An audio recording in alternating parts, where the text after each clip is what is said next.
মাশাআল্লাহ, খেয়াল করে দেখেন, আল্লাহ পাক বলছেন যখন তারা গুহার মধ্যে ছিল, এই 7 জন বা 9 জন যুবক, এরা কি সংখ্যা গরিষ্ঠ ছিল? অল্প কিছু মানুষ, ইমানদার বাট অল্প কিছু মানুষ। তাদের জন্য আল্লাহ পাক সূর্যকে ডান দিক থেকে হেলিয়ে উঠাতেন আর বাম দিক থেকে হেলিয়ে ডোবাতেন, যাতে তাদের ঘুমের কোনো ডিস্টার্ব না হয়। আপনি যখন ইমানদার হবেন, প্রকৃত ইমানদার, আল্লাহ পাক আপনার জন্য প্রকৃতিকে নিয়ন্ত্রণ করে দিবেন ইনশাআল্লাহ। যে যত বড় ইমানদার হবে, আল্লাহ পাক তার জন্য প্রকৃতিকে, আল্লাহ পাকের সৃষ্টিকে তার অনুগত করে দিবে ইনশাআল্লাহ আযজা ওয়া জাল্লা। আল্লাহ চাইলে ফেরেশতাদেরকে দিয়ে তাকে হেল্প করতে পারে ইনশাআল্লাহ। এটাও এখানে আছে, দেখেন, দেখাচ্ছে। তারা যখন ঘুমিয়েছিল, ফেরেশতাদেরকে দিয়ে আল্লাহ পাক একবার ডান কাত করাতেন, একবার বাম কাত করাতেন। তারা ঘুমিয়ে আছে, তাদের বডিটা যেন মাটিতে খেয়ে না ফেলে, এই জন্য আল্লাহ পাক ফেরেশতাদেরকে দিয়ে একবার পাশ পরিবর্তন করাতেন। আপনি আমি যদি ইমানদার হই, সত্যিকার অর্থে হকের উপর থাকি, আল্লাহ পাক তার ফেরেশতাদেরকে দিয়ে আপনাকে সাহায্য করতে পারেন। আপনি ঘুমিয়ে থাকা অবস্থাতেও আল্লাহ আপনাকে সাহায্য করতে পারেন। আসহাবুল কাহফের গল্পের মধ্যে এগুলো আছে, ঘটনার মধ্যে আরো আছে, আরো আছে, দেখাচ্ছে। এই যে বাজারে গেলেন, এইগুলো নিয়ে যান, রুটি নিয়ে আসেন, আমরা ক্ষুধার্ত। ফালইয়ানজুর আইয়ুহা আসকাতু আমা, খেয়াল রাখবেন কোন খাবারটা উত্তম, পবিত্র খাবার। আপনাকে শেষ জামানায় খাবার বেছে বেছে খেতে হবে, সব খাবার খাওয়ার দরকার নাই। ফ্রেশ এবং পবিত্র খাবারগুলো খুঁজে খুঁজে খান, না হলে আপনার ফিজিক্যাল স্ট্রাকচারটা নষ্ট হয়ে যাবে। প্রচুর খাবার আপনার চারপাশে ঘুরছে, যেগুলো ম্যানুফ্যাকচার এবং যেগুলোর মধ্যে ক্ষতিকর বিষয় আছে। দিব্যি খেয়ে যাচ্ছেন ভেজাল খাবার, এতে আপনার ফিজিক্যাল যে কন্ডিশন, স্ট্যাবিলিটি, ইমিউনি সিস্টেম, এটা দিন দিন কলাপস করছে। সামান্য সর্দি জ্বরের ভাইরাসে মানুষ মারা যেত না, এখন সামান্য সর্দি জ্বরের ভাইরাসে র্যাপিডলি মানুষ মারা যাচ্ছে। অ্যান্টিবায়োটিকও কাজ করছে না, ডাক্তারদেরকে জিজ্ঞাসা করবেন, অ্যান্টিবায়োটিক ওষুধও কাজ করছে না এখন। আপনার খাবারের ব্যাপারে সচেতন হন। আসহাবুল কাহফ ঘুম থেকে উঠে বলেছেন, আমরা ক্ষুধার্ত, খাবার কিনতে যাচ্ছ যাও, কিন্তু খেয়াল রাখবে কোন খাবারটা পবিত্র। কি সেন্স, খেয়াল রাখবে কোন খাবারটা পবিত্র। আপনাকে এই ফিতনাময় যুগে খেয়াল রাখতে হবে কি খাচ্ছেন, ভিতরে কি যাচ্ছে। পবিত্র খাবার খুঁজে খুঁজে খান। একটা মেসেজ দেই, 300 বছর পর পকেটে হাত ঢুকিয়ে মুদ্রা বের করেছেন। কত বছর পর? মুদ্রা দিয়ে বলেছেন খাবার কিনে আন। কি এমন মুদ্রা যার মান 300 বছরে কমে যায় নাই? কি এমন মুদ্রা? Electronic money, credit card, paper money? নিঃসন্দেহে এমন কিছু ছিল, হয় গোল্ড দিনার অথবা সিলভার দিরহাম, এরকম কিছু ছিল হয়তোবা, যার মান 300 বছরেও পড়ে যায় নাই। মাশাআল্লাহ, আপনি এখন 1 বছর কাজ করেন, 1 বছর দৈনিক 12 ঘন্টা করে কাজ করেন, এবং 1 বছরে ধরেন আপনি 10 লাখ টাকা আর্ন করেছেন। এই 10 লাখ টাকাকে আপনি 300 বছর রেখে দেন, আপনার টাকার অস্তিত্বই থাকবে না। 300 বছর পর বের করে ওই যে দেয়ালের মধ্যে ওয়ালপেপার হিসেবে আটকা রাখতে হবে। আর আসহাবুল কাহফ 300 বছর পর মুদ্রা বের করেছেন, যা রুটি কিনে নিয়ে আসুন। ওই টাকা চলেছে ওই সময়। সমঝদার কে লিয়ে ইশারা কাফি। বুঝে নেন, যা চলছে এগুলোর মধ্যে একটা প্রতারণা আছে, এবং দরিদ্রদের, দুর্বলদের, আমরা তো দুর্বল, দুর্বলদের সম্পদকে এভাবে সাক করা হচ্ছে, রক্তের মতো চুষে ফেলা হচ্ছে। আপনি 1 বছর শ্রম দিয়েছেন, যে টাকাটা আর্ন করেছেন, যখন এই মানটা অর্ধেক হয়ে গেল, তার মানে আপনার অর্ধেক শ্রম তো কেউ নিয়ে চলে গেল। শুধু মুদ্রার মান কমে যায়নি, আপনার শ্রমটাও তো কেউ নিয়ে চলে গেল। আমি যদি আপনাকে বলি, আমার ফার্মে কাজ করেন, 1 বছর কাজ করেন, আমি আপনাকে 6 মাসের স্যালারি দেব, করবেন? বা 1 বছর কাজ করেন, আমি আপনাকে 11 মাসের স্যালারি দেবো, 1 মাসের স্যালারি দেবো না, করবেন? আপনি 1 বছর কাজ করছেন, সম্পদ জমাচ্ছেন মাশাআল্লাহ, ইলেকট্রনিক পেপারে মাশাআল্লাহ, এবং ভাবছেন যেটা সাস্টেইন করবে, রেখে দিচ্ছেন, দেখছেন মান কমে যাচ্ছে। তখন আপনি আপনার শ্রমটা হারালেন। কে নিচ্ছে আপনার শ্রম? ওই যে পশ্চিমরা নিচ্ছে আপনার শ্রম, পশ্চিমরা চুষে নিচ্ছে। ওরা দেখেন দিন দিন রাইজ করছে, এরপরে আবার সুদ আছে, এর উপরে আবার সুদ আছে, তারপরে আবার এই যে আপনার যাকাতটাকে আমরা সরিয়ে দিচ্ছি, তখন আরো অবস্থা খারাপ। সমাজটা সাম্যাবস্থা থাকছে না, ইকোনমিক, এটার মধ্যে ব্যালেন্স কমে যাচ্ছে। আল্লাহ পাক বোঝার তৌফিক দান করেন, আমিন। এই যে আসহাবুল কাহফের গল্পটা বললাম, গল্প বলতে ভুল হয়, এটা আসলে ঘটনা, সত্য ঘটনা, এটা গল্প বলা ঠিক হবে না, এটা সত্য ঘটনা। এই যে ঘটনাটা আমি বললাম, এই ঘটনার মধ্যে আপনার জন্য মেসেজ আছে। তো প্রথম কাজ আমার নসিহত হচ্ছে পড়াশোনা করেন, প্রচুর জ্ঞান অর্জন করেন, এমন জ্ঞান যেটা আপনার কয় চোখ খুলবে? 2 চোখ। কার মতো? খিদির আলাইহিস সালামের মতো। কার মতো? খিজির আলাইহিস সালামের মতো। এবং আপনি দূরদর্শিতা লাভ করবেন, আপনি দূর পর্যন্ত দেখতে পারবেন ইনশাআল্লাহ, আল্লাহ নূর দিয়ে ইনশাআল্লাহ। এরপরে আপনি কি করবেন? মনের মধ্যে তাসকিয়া নিয়ে আসেন, পরকালীন চেতনা জাগান। এই যে হিংসা, বিদ্বেষ, রিয়া, অহংকারের সংস্কৃতি বাদ দিয়ে দেন, মনটা ফ্রেশ রাখেন। আল্লাহ পাক আপনাকে নূর দিবে ইনশাআল্লাহ, শান্তি দিবে ইনশাআল্লাহ, প্রশান্তি দিবে। এরপর কি করবেন? যতটুকু জ্ঞান অর্জন করেছেন আমল বাড়িয়ে দেন। ফরজ করছেন মাশাআল্লাহ, ফরজের পর নফলগুলো বাড়িয়ে দেন।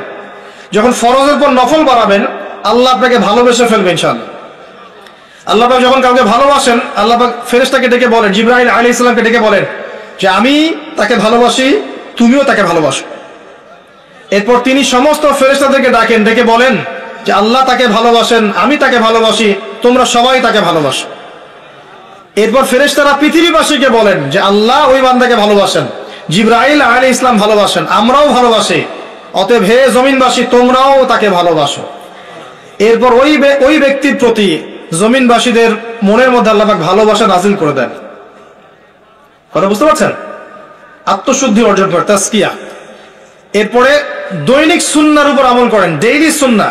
24 ঘন্টার কোন সুন্নাহকে বাদ দিয়েন না। ঘুম থেকে ওঠা থেকে শুরু করে ঘুমানো পর্যন্ত প্রতিটা কাজ নবী সাল্লাল্লাহু আলাইহি ওয়াসাল্লামের সুন্নাহ মতো করার চেষ্টা করেন। প্রত্যেকটা দিনকে কাজে লাগান, একটা দিন একটা রাত হিসেব করে করেন, নোট আউট করেন। আজকে কত টাকা নামাজ পড়েছেন, আজকে 5 ওয়াক্ত পড়েছেন কিনা, আজকে মানুষকে দাওয়াত দিয়েছেন কিনা, আজকে 1 টাকা সাদাকা করেছেন কিনা, আজকে ইসলামিক কোনো বই পড়েছেন কিনা, আজকে কোনো মেয়ের দিকে চোখ তুলে তাকিয়েছেন কিনা, নিজে নোট আউট করেন। নিজে আমল নামা সাজান, রাত্রেবেলা এরকম করে তাদাব্বুর করেন, আত্মসমালোচনা করেন। ঠিক আছে? পরের দিনটা যেন আজকের চেয়ে বেটার হয় এই চেষ্টা করেন, এই চেষ্টা করেন। এরপরে আমি বলবো হালাল রিজিক সার্চ করেন। যুবকদেরকে বলবো যে হতাশ হবেন না, আল্লাহ পাক আপনাদের সাথে আছেন ইনশাআল্লাহ। আল্লাহ পাক যুবকদেরকে ভালোবাসেন এবং যুবকদের জন্য আল্লাহ পাক আরশের ছায়া দিবেন ইনশাআল্লাহ। কোন যুবক? যারা যৌবনকালটাকে আল্লাহর ইবাদতে কাটিয়েছে। যা করেছেন ভাই করেছেন, জিনা করেছেন তওবা করেন, আল্লাহ মাফ করে দিবেন ইনশাআল্লাহ। মদ খেয়েছেন ছেড়ে দেন, এখন ছেড়ে দেন, আল্লাহ মাফ করে দিবেন ইনশাআল্লাহ।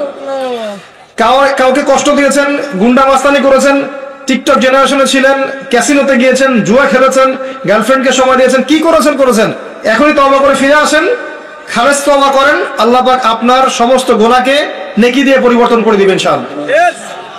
টেনশন করবেন না, আল্লাহকে আপন করে নেন, আল্লাহ আপনাকে বন্ধু দিবেন, উলামায়ে কেরামের সোহবত দিবেন, ঈমান দিবেন, তাওহীদ দিবেন, সুন্নাত দিবেন, রিজিক দিবেন, পরিবার দিবেন, স্ত্রী দিবেন, সন্তান দিবেন, সব দিবেন, আল্লাহ পাক দিবেন।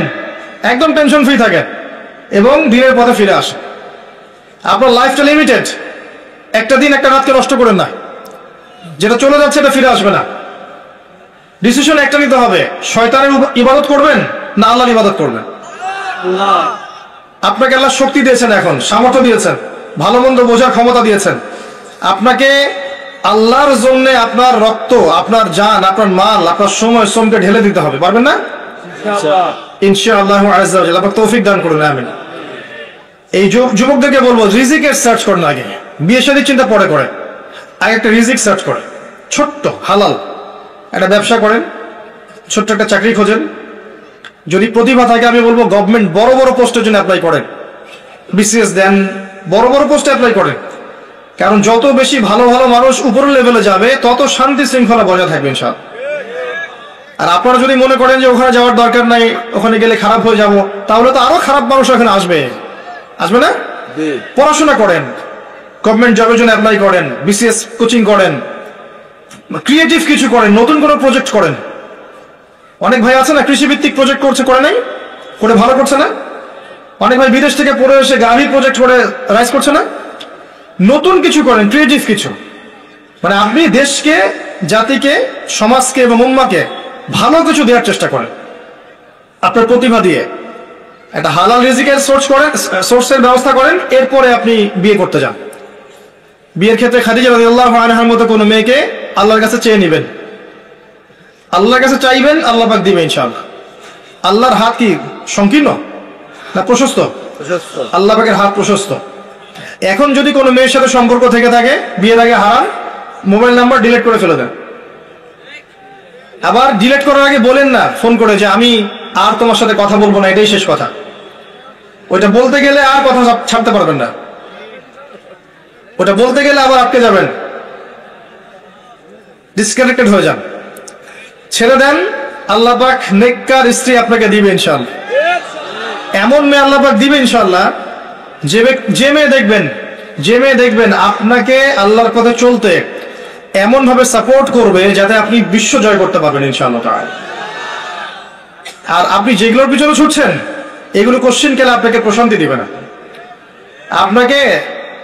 আপনাকে তার চাহিদা পূরণ করতেই সারা জীবন ব্যস্ত থাকতে হবে। ভুল করতে যায় না, এটা বিগ ডিসিশন। জীবনে এই ডিসিশনে যে ভুল করেছে তার সারা জীবন জাহান্নাম।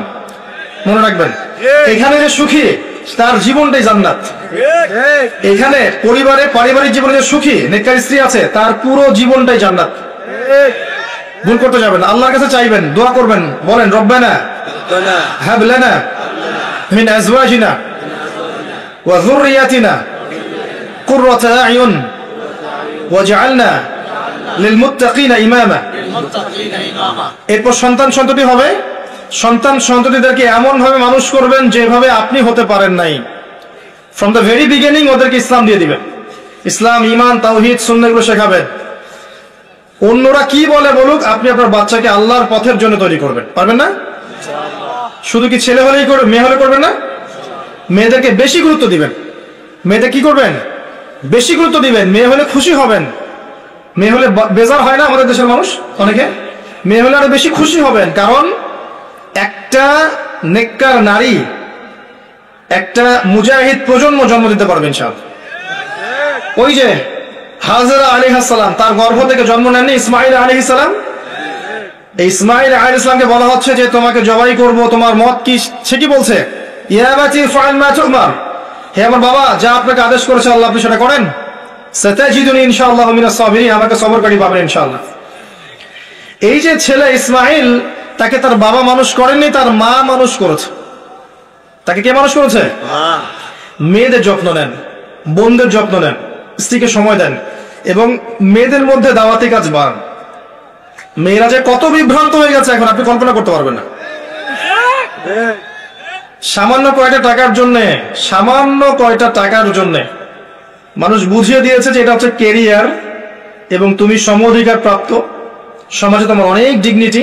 অল্প কিছু টাকার কারণে নেচে গিয়ে আইসক্রিম বিক্রি করছে, সামান্য কয়েকটা টাকার কারণে। ডিগনিটি বাড়ে না এগুলোতে ডিগনিটি বাড়ে, সম্মান কি এগুলোতে পাওয়া যায়? মানুষ যারা গোল হয়ে দাঁড়িয়ে আছে এরা কি তাকে সম্মানের চোখে দেখছে না ভোগের দৃষ্টিতে দেখছে? বলেন তো।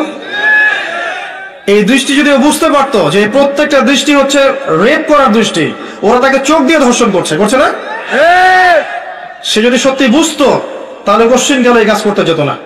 মেয়েদের যত্ন নেন, তাদেরকে বিভ্রান্ত করা হচ্ছে।